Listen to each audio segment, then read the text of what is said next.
Hey there, now we're on to the heart meridian, and this will go along with the blog post that's on my website, Desperate to Be Well, and it has all the other information to need to know about the heart meridian. This video is just to learn the locations of it.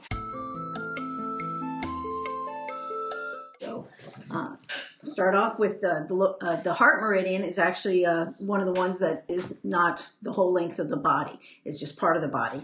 And so we have here, what I think is kind of neat is that the heart meridian is actually, like if you're going to be putting on deodorant, that heart point 1 is right there. And so it's kind of funny because it's like, it's where it flows out. And so for the heart meridian, you have it, here, let's put it on, let's show you right here. And so basically you can see that it goes, see if I can't find the line for it. Yeah, there it is. And so basically for the heart meridian, actually it's like under the arm and it flows out and it ends at the inside part of your pinky finger. He's not very useful today. We'll leave him aside. But anyway, and so this is the end point for the heart meridian. And so if I was using my dish philosophy, I would be focusing more on getting this point cleared and then working my way up to the main point for the meridian, for the heart meridian. If you are familiar with any of my other videos, I talk about how you need to look at it like you're trying to get knot out of your hair. And this is for informational purposes only. Do not take this as medical advice. And so I'm just sharing my experience when I was trying to overcome chronic fatigue and other health challenges. And so for me, if I have it, I like to use what I call as a hair analogy, is that let's say this is point 1, and then down here, the further away from you get from the top of your head, the higher the number. Well, if you had a lot of knots in your hair and you wanted to just comb it, by just starting up here and going down, you would have a bigger problem than you began with. And so what I would do is I would use the larger numbers of the meridian points and work my way back up to point 1.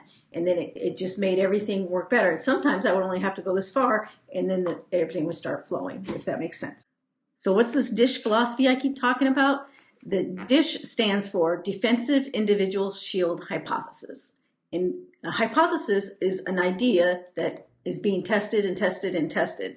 And so, and that's what I've been doing for the last 10 years with my health, is working on understanding how this complementary body system works and what I believe it is doing for us that has enabled me to overcome chronic fatigue. And it's something that I think that healthy people, it's automatic for them. But for people who have autoimmune disease, I think it is something that needs to be manually done in order to get rid of the chronic inflammation so that we can get the problem gone. And so here's another example of what it looks like with this chart. Is you can see it right here, and it starts at H1 and it goes on down to the inside part of the pinky is the last number for the heart meridian. And so another place that you can use it, if you're using like essential oils for the bottom of your feet or for your hands, there's this reflexology chart that's really handy to have. And so for that, the heart it's located. If you wanted to target the heart or the heart meridian or the heart organ, you can center your remedy there and here. And it's actually in the same general location on the top of the feet as well. And then for the heart, or for the hands, it's basically this area right here, if you're going to be looking at the back of your hand. And then it's also in the same general location also for here, if you're looking at the top of your hand. And so it's kind of like this area right here, which is kind of neat if you think about it. When you're holding hands with somebody and you're holding it, the heart's a trivia there. So, and other than that, that's a real quick, simple one. The heart meridian is one of the shorter ones. It only has 9 acupuncture points. And if you want to find out more information, go to my website and it'll talk about the emotions that are corresponding with it, the nutrients that it needs, and different things like that, specific for the heart meridian. And so the next meridian is the small intestine meridian, and it's the partner meridian for the heart meridian. So stay tuned, and that's next.